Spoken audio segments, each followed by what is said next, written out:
To Representative Ryan Lauer. From Stephen Michael Schroeder. Subject: Statehouse violations of constitutional laws. Date: January 20, 2025.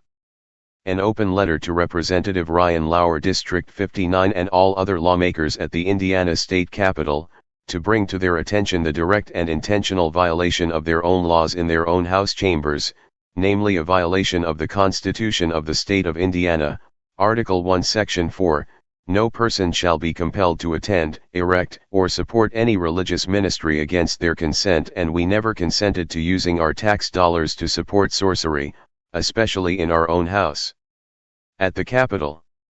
The Indiana State House Chambers apotheosis is a direct violation of the First Amendment of the Constitution of the United States. No preference will be given to any establishment of religion, and the final offense of House lawmakers is this violation of the first commandment of God: Thou shalt have no other gods, nor make or display their images. And the only reason that I mention the commandments of God, is because the state of Indiana claimed that God's commandments were just another piece of state, her, property. Which made the state believe that it could remove the second commandment forbidding graven images, and desecrated and profaned the commandments by inscribing the graven image of the pagan's bare-breasted sun goddess, directly on the tablets, but that is another story for another time. The point is that all these Indiana lawmakers are going to take an oath unto God, that they will uphold both the federal and state constitutions, so help them God, in the very House chambers that is currently in direct violation of the very first law of all three of these supreme laws of the land, by the lawmakers making new laws for the citizens, when they have refused to comply with their own supreme laws. And if you didn't know, now you do, so what shall say you? Do you stand with the law or those who stand with the pagan goddess of lawlessness and continue to violate your own laws? Can't you comprehend you are under her spell? Lawmakers violating their own laws, and not able to perceive or comprehend their own folly, and the reason I say intentionally violating the law is because they have been ignoring the law for the past 14 years, ever since 2011 when preference was established, when a federal judge ruled that the mention of the name of Jesus Christ could not be vocalized once in a while or ever in the Indiana State Capitol's House chambers, the very chambers that has given special accommodations to the unlawful religious display of the pagan's most wicked of rituals called the apotheosis, the deification of the state into this wicked triple snake goddess of the crossroads, a mural of the Roman pagan pantheon's gods and goddesses, front and center, larger than life, 24/7, 365 days a year, in the face of every lawmaker, every day. The pagans have their gods right at home in the state capitol's House chambers, a direct violation of all three of the supreme laws of the land and legislature, and it was this banning of just the name of our Protestant King Jesus Christ that established the unlawful preference being given by the state, and it has been 14 years of this unlawful preference to paganism and persecution to Protestants by banning the use of their God's name in the House chambers, and it was 14 years ago that the state capitol administrator assured me that they would get back to me as to what their plan was to get in compliance with constitutional law, and asked what I thought the solution was, to remove it. I said, yes, or they could paint over it with a painting of the birth, crucifixion, and resurrection of Christ as fair play for say 60 years, but until then cover it with a curtain, a big red one, until the unlawful offense can be permanently removed from the Capitol. They claimed that they would get back with me, and that was 14 years ago, back in 2011, when the Department of Defense made the fatal mistake of officially acknowledging paganism, witchcraft, and sorcery legitimate establishments of religion, and the United States Air Force Academy was the first to spend tax dollars in building the pagans a special fire pit and nature preserve to perform their rituals, and since 2011 paganism has been acknowledged as a legitimate, protected religious establishment. And for 14 years the state lawmakers have been breaking their oaths when taking those oaths inside the paganized Indiana State Capitol's House chambers. The excuse that the state gave me back in the day was that the display didn't violate constitutional law was because paganism isn't a real religion but rather mythology, that they are not real gods and goddesses, they're mythical, make-believe, fantasy, not real. But that excuse will no longer fly. that all changed 14 years ago when Washington declared otherwise, and now all these pagan statues of their nasty gods and goddesses must be removed. You can't have it both ways. It should take less than 24 hours for a lawmaker to make a choice whether he will make good on their oath and assist me in compelling the state of Indiana to comply with the supreme laws of the land and start the necessary house cleaning with the People's House at the state capitol, or they can explain to their constituents why they violated their oath of office to accommodate this pagan goddess of their sex/death cult. And likewise, it should not take more than 30 days to resolve the offense by covering the apotheosis with a curtain until removed within the 90 days as stated in my intent to sue letter. So, I will be awaiting your prompt reply in this matter, and please ensure that the governor and all other lawmakers are aware of the violations of constitutional law occurring every day in the state capitol's House chambers, and now is the time to prove your oath of office. Bill Number 2 Proposal Redrafting of the Indiana State Poem. The second open letter to my official representative at the Indiana State Capitol, Representative Ryan Lauer. Ryan, while I have you and your peers' attention on this controversy concerning the state capitol's current violations of constitutional law in giving preference to the pagans and persecution to the Protestants by prohibiting the free exercise of their faith, namely Protestants' free expression and speech by banning any and all vocalizations of the name of Jesus Christ in the very same house that allows Janus, the pagan two-faced god of their doorway into the underworld, and the issue of the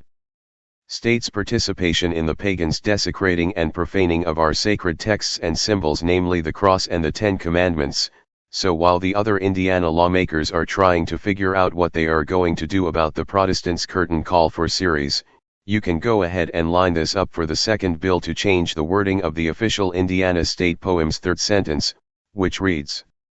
"I must heed the native call, for a pagan voice within me seems to answer to it all." Not only does that slander the native as if natives were the pagan godless ones, it is an obvious preference given to the pagans once again. The wordage of the poem should be changed to, "I must heed the native call, for the great spirit within me, always keeps me from a fall." Or I could submit a completely new Indiana state poem of my own, but it will be a brutally honest bar. Feel free to contact me if you need a name for this bill proposal or any questions you may have in this process of getting the state's house back in order, as in compliance with state constitutional law. And I don't need any attorney, because every state lawmaker will do my legal proceedings or violate their oath of office. They will either allow the state to continue to violate the supreme laws of the land in their own house, or they will demand the state to comply with its own laws and immediately cease and desist these offensive unlawful preferences the state has given to the dark side, while telling Christians that they can't speak the name of their Christ in the state house chambers, the current home to the mother of harlots and abominations, aka Miss Indiana, and it's time for her curtain call at the Capitol. Time to evict the witch. Sincerely, Stephen M. Schroeder, aka the Indiana State House Vandal. Title given author by the Indianapolis Star. For removing the state's unlawful religious display of profaned and desecrated cross and 9 Commandments monument at the Indiana State Capitol, and after paying the price for my civil disobedience with my freedom, the Indiana State Governor, Frank O'Bannon, tried to replace what I had removed, and I was once again obligated to tell the state of Indiana, "Thou shalt not," but then had to explain to the FBI what my threat really meant, for the governor to be very afraid, which I did, and like all the others who have investigated me now know, I am not the one to fear, but that great spirit, the master of life, that has sent me, that they need to fear. The state claimed in court that they had to replace the commandments or it would be an admission that I was right, and the state the violator, that I was the winner and Miss Indiana must remain undefeatable, aka supreme. So the state tried displaying their commandments once again, but lost. Because of course, as I had said with my civil disobedience before at the Capitol, "Thou shalt not," not because I said so, but because it's against the law. That is why Governor O'Bannon tied his own tie too tight before giving a speech in Chicago. I tried to warn him about the proper care and handling of the commandments of God. He did not hear me, and we no longer hear from him. The story of these 2 tablets of stone isn't just history but is a physical reality.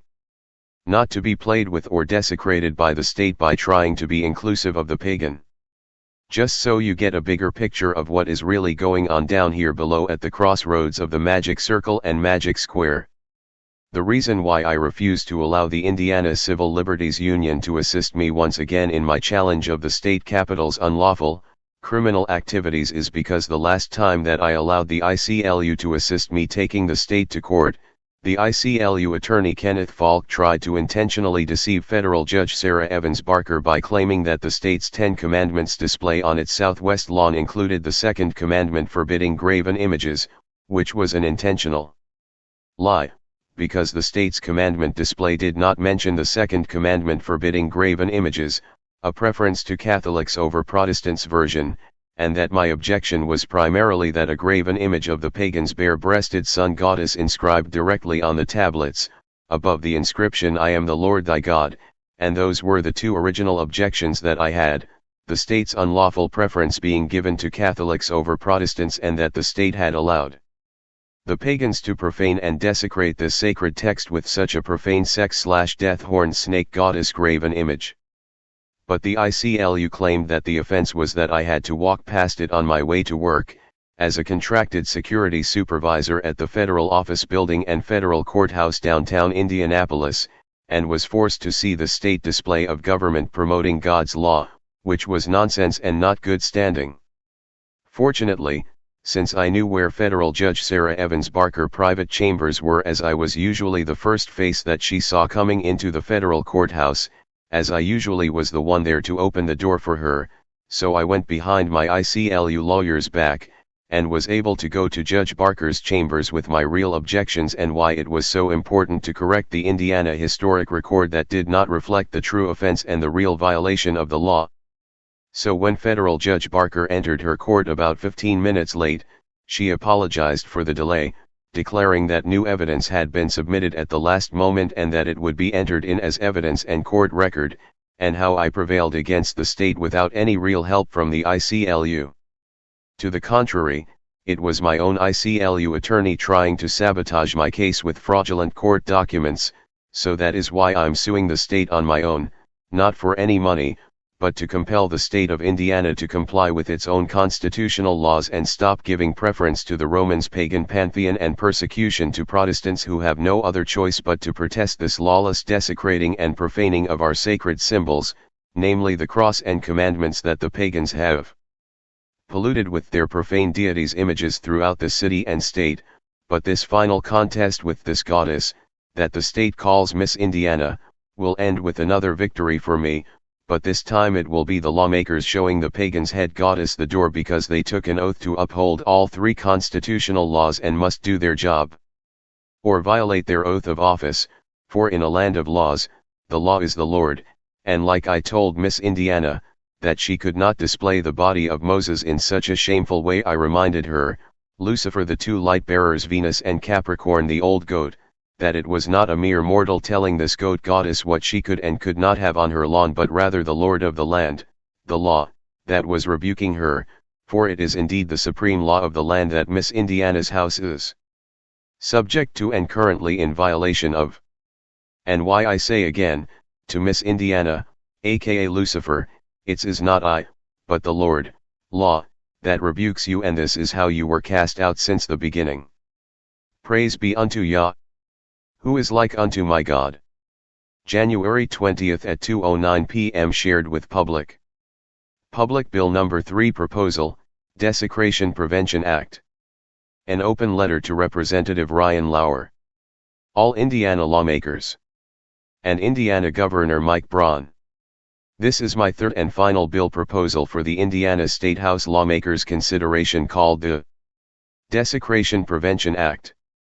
A necessary law that would forbid the state of Indiana from supporting, promoting, maintaining, or participating in any and all public displays that desecrate and or profane religious symbols, especially such sacred religious symbols as the cross and the 10 Commandments, which seems to be the 2 favorite targets of those against our Judeo-Christian foundation and consistently attack our 2 most sacred symbols of the law and the grace of the saints.